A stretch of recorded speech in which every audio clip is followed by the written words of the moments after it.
خیر و برکت کا بہترین عمل۔ یہ عمل میرے تجربے میں ایک مدت سے ہے اور میں نے جس کو بتایا اس نے بھی اس عمل کی بہت تعریف کی ہے۔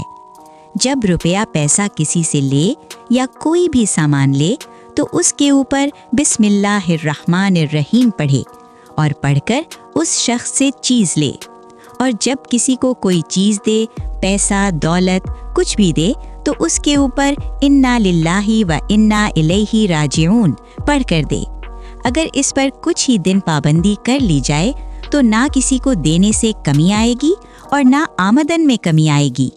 غرض کم آمدنی میں بھی بہت زیادہ خیر و برکت ہوگی اور تھوڑا پیسہ بھی بہت زیادہ پیسہ لگے گا،